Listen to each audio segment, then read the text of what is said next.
And here we go. And hello, everyone. I wanted to have just a couple of minutes with you because I really love reading stories that are inspirational from people who defied all odds. And sometimes it's very interesting how we think that we are the only people who have problems and we do not have any talents or skills, we can't do anything. And we just have this kind of dialogue going inside our head that, in my opinion, can ruin our chances to actually get what we want. And today I was reading the story of a guy whose name is, let me just read it because I can't remember the name, is Darrell Babidge. It's from Bournemouth. And this guy, his father was a good singer, and there was a keyboard player in his family, so he thought he maybe could do some music. And you know what happens, right? So he was very, very interested in singing and maybe play the piano and things like that. And what happened to this guy, and I'm really reading from a magazine here, because I don't want to change things. You know what happens, you think you know it and then you don't.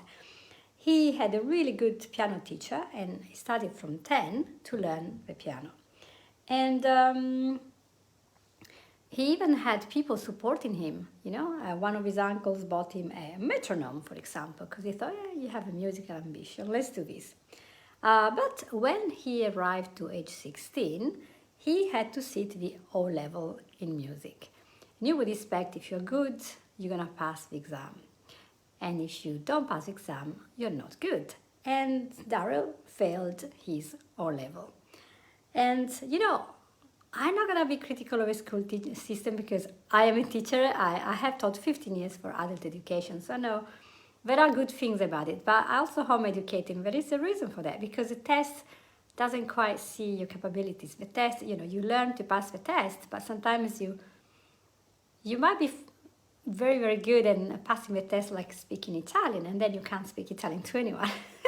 So a test isn't really as comprehensive as we think, and it doesn't really give you the chance that you have maybe anxiety, worry, or they ask you a question in a way that is not clear to you. And so I want to excuse Darren for failing this test of O level in music. And what happened, he had two choices, didn't he? He could just say, right,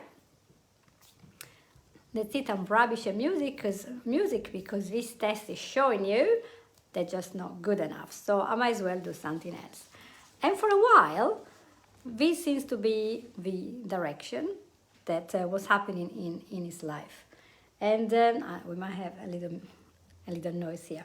When he was about 20-something, he went to work with a solicitor's practice.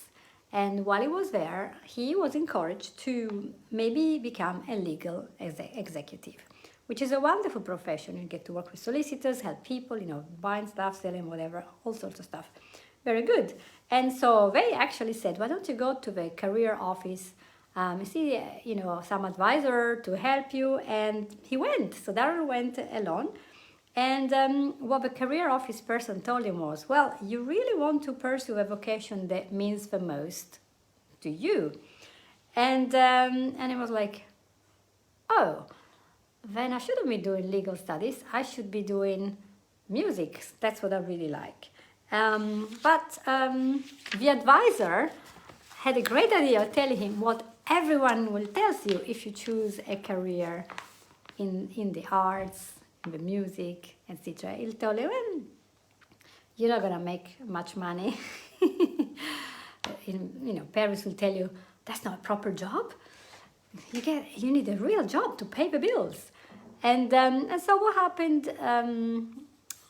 The path was very straight for him. If you do legal work, you're gonna get a really good career, and if you do music, you won't. And Darren must have sat there and didn't do a lot of thinking, and he decided that for him, a career with purpose, maybe not as well paid as legal studies, was going to be a greater thing. And this O-level failed student, failed by the system, but not by his own heart, he went on to audition at 23 for the London College of Music with voice and instrument. and then he went on. He then went to the Royal Northern College of Music in Manchester, graduated in 1997, went to the States, got 3 master degrees in music, and married a renowned opera singer called Jennifer Welch. I had kids, and then he taught music for 14 years, been very, very successful, and some of his students have been winning major international opera competitions. He was invited even to sing at Prince Charles' 70th birthday party at Buckingham Palace. And so,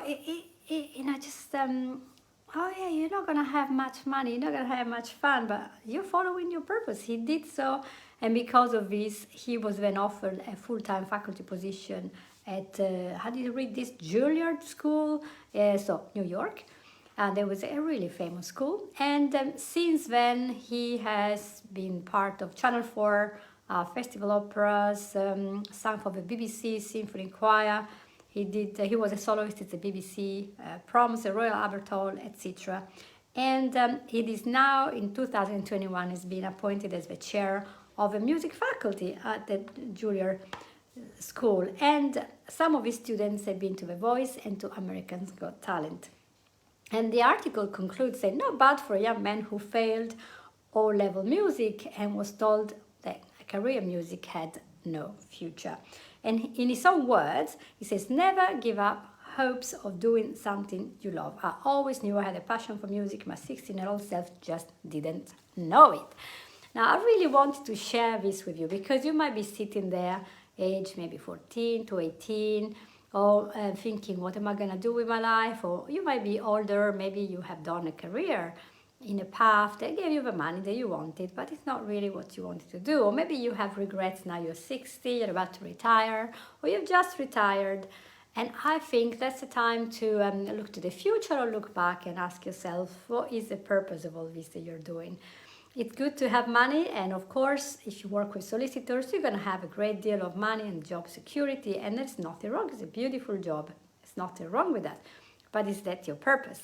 And is our purpose just to pay the bills? Could people be happier if they actually spend a little bit more time thinking about their talents and what they like to do? So if you have questions like that, go and listen back to my podcast because the first few episodes, the first 10 or 15, are really focused on that, finding your career, finding your path, especially in the art, music, all the big world, where people will tell you, well, you need a proper job. And for most of us, they will be fine. You get a proper job in retail in an office, but a lot of people don't want that. So if you are absolutely interested in a topic, in a field, whatever there is, from the art to gardens and science, cyborg, it doesn't matter. And if it's a good and appropriate career, obviously I'm not going to tell you if you're interested in doing something illegal, it's something good. Really take the time to give yourself the chance, even if you have failed a test at school, or even if you failed 2 or 3 times, you can still get there, because a test isn't the end of the world. You might fail, and I know people that failed 3 times and finally they got it, and it was so much sweeter when they finally got there. So it's really about believing in yourself and taking the action. And a lot of times, and I see that in my anxiety patients, we don't believe at all in ourselves. We think that the problem is too big. It's a mountain that is too high to climb. But with the right words of encouragement, I see them going forwards, and as we take the action, things start falling into place. They get better.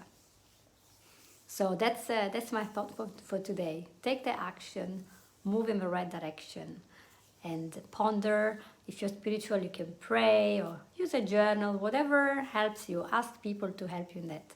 And you will get a better life because you will have purpose. Whatever that purpose is, if it's good for you, you're going to have a lot more success and happiness if you're doing what you're really born to do, or you're inclined to do, or you develop to love.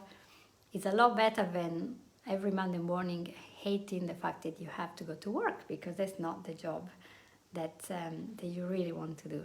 So I'll leave you with that, and I wish you a wonderful weekend, and I hope to see you all soon. Take care. Bye.